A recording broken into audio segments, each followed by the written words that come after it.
Morning, everybody. This is February 13th, Tuesday.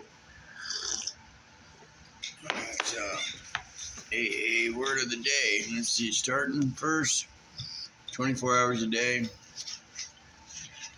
It's fine. We get to February 13th. Hope everybody's having a good week. Here we go. February 13th. AA thought of the day. Sometimes we can't help thinking, why can't we ever drink again? We know it's because we're alcoholics, but why did we have to get that way? The answer is that at some time in our drinking career, we passed what is called our tolerance point. When we passed this point, we passed from a condition in which we could tolerate alcohol to a condition in which we could not tolerate it at all.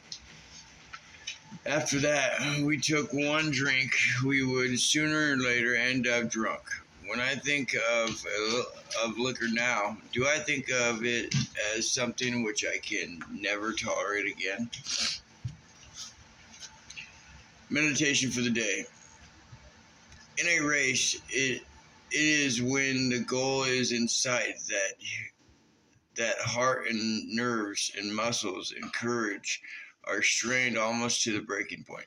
Some with us, the goal of the spiritual life is in sight.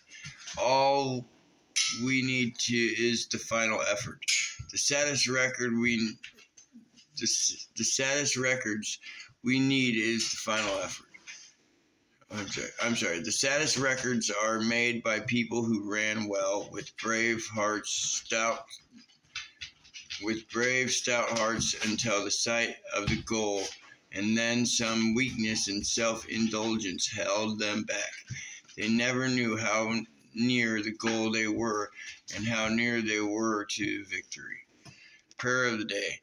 I pray that I may press on until the goal is reached. I pray that I may not give up in the final stretch. The thought of the day was a good one.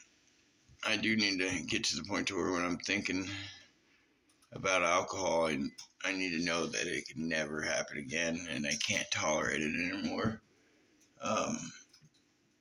That's something I struggle with because even when I'm doing good, I'm almost a year sober, I still think, well, maybe I could go in and meet a couple people and have 1-2 beers. I never do, but maybe I need to get over that and accept that I went past my tolerance point.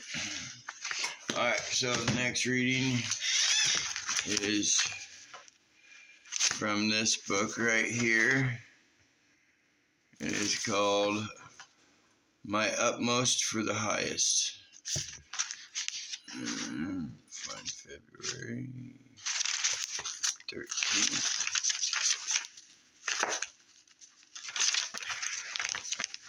This is called The Devotion of Hearing.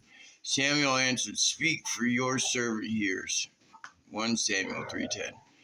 Just because I've listened carefully and intentionally to one thing from God does not mean that I will listen to everything he says.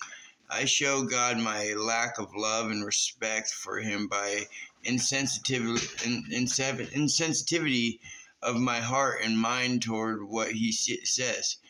If I love my friend, I will instinctively understand what he wants. And Jesus said, "You are my friends." John 15:14. Have I disobeyed some command of my Lord's this week? If I had realized that it was a command of Jesus, I would not have deliberately disobeyed it. But most of us show incredible disrespect to God because we don't even hear him. We might as well never have spoken. He might as well have never spoken to us. The goal of my spiritual life is such close identification with Jesus Christ that I will always hear God and know that God always hears me. See John 11:41. If I am united with Jesus Christ, I hear God all the time through the devotion of hearing a flower, a tree, or a servant of God may convey God's message to me.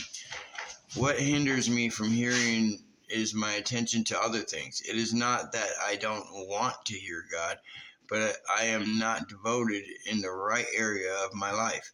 I am devoted to things and even to service of my own convictions. God may say whatever he wants, but I just don't hear him. The attitude of my child of God should always be, speak, for your servant hears.